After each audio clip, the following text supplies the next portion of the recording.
और सीधे आपको ले चलेंगे मेजर ध्यानचंद नेशनल स्टेडियम, जहां पर इस वक्त प्रधानमंत्री नरेंद्र मोदी बोल रहे हैं। और ये वीर बाल दिवस हमारी सिख परंपरा के लिए भावों से भरा जरूर है, लेकिन इससे आकाश जैसी अनंत प्रेरणाएं भी जुड़ी है। वीर बाल दिवस हमें याद दिलाएगा कि शौर्य की पराकाष्ठा के समय कम आयु मायने नहीं रखती। वीर बाल दिवस हमें याद दिलाएगा कि 10 गुरुओं का योगदान क्या है, देश के स्वाभिमान के लिए सिख परंपरा का बलिदान क्या है। वीर बाल दिवस हमें बताएगा कि भारत क्या है, भारत की पहचान क्या है। हर साल वीर बाल दिवस का ये पुण्य अवसर हमें अपने अतीत को पहचानने और आने वाले भविष्य का निर्माण करने की प्रेरणा देगा। भारत की युवा पीढ़ी का सामर्थ्य क्या है, भारत की युवा पीढ़ी ने कैसे अतीत में देश की रक्षा की है, मानवता के कितने घोर प्रघोर अंधकारों से हमारी युवा पीढ़ी ने भारत को बाहर निकाला है। वीर बाल दिवस आने वाले दशकों और सदियों के लिए ये उद्घोष करेगा। मैं आज इस अवसर पर वीर साहिबजादों के चरणों में नमन करते हुए उन्हें कृतज्ञ श्रद्धांजलि अर्पित करता हूं। इसे मैं अपनी सरकार का सौभाग्य मानता हूं कि उसे आज 26 दिसंबर के दिन को वीर बाल दिवस के तौर पर घोषित करने का मौका मिला।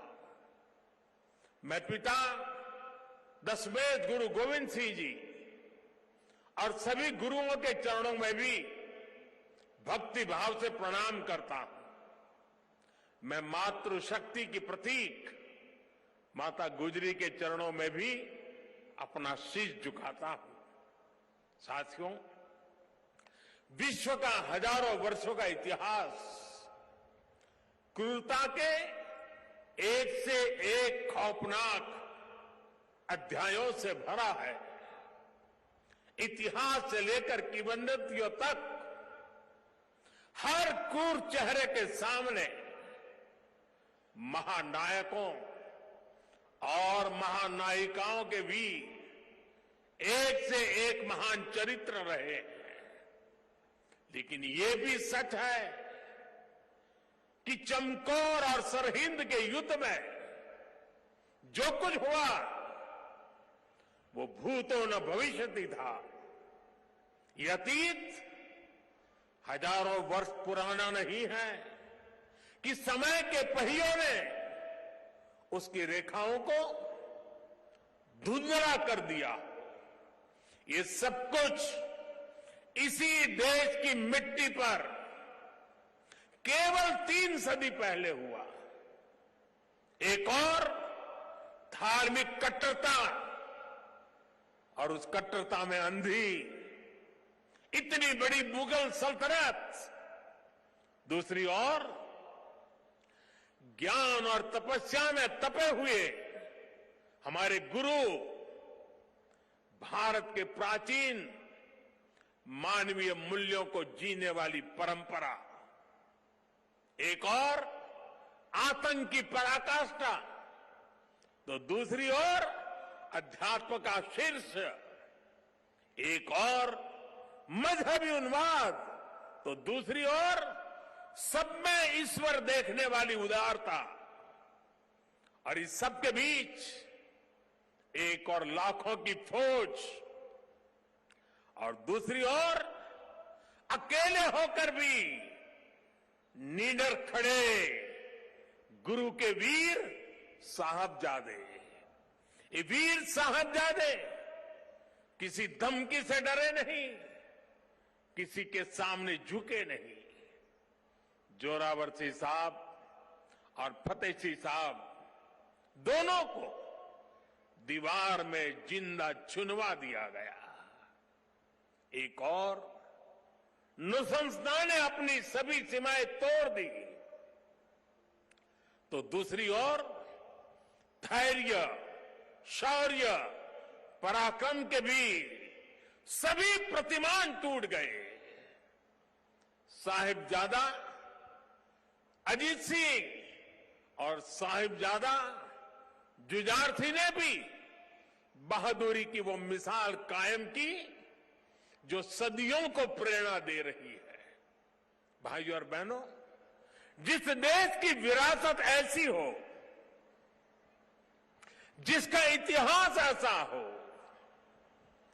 उसमें स्वाभाविक रूप से स्वाभिमान और आत्मविश्वास कूट कूट कर भरा होना चाहिए।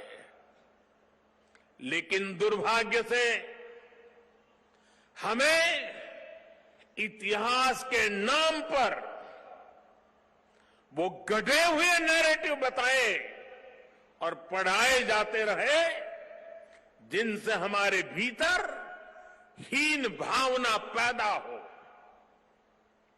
बावजूद इसके हमारे समाज ने, हमारी परंपराओं ने इन गौरव गाथाओं को जीवंत रखा।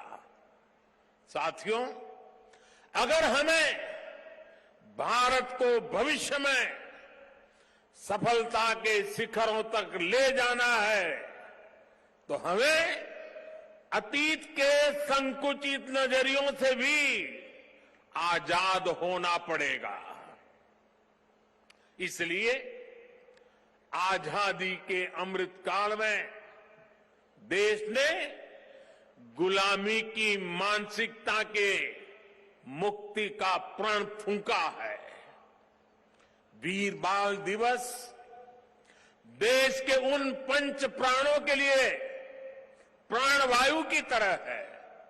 साथियों, इतनी कम उम्र में साहबजादों के इस बलिदान में हमारे लिए एक और बड़ा उपदेश छिपा हुआ है। आप उस दौर की कल्पना करिए, औरंगजेब के आतंक के खिलाफ, भारत को बदलने के उसके मंसूबों के खिलाफ गुरु गोविंद सिंह जी पहाड़ की तरह खड़े थे।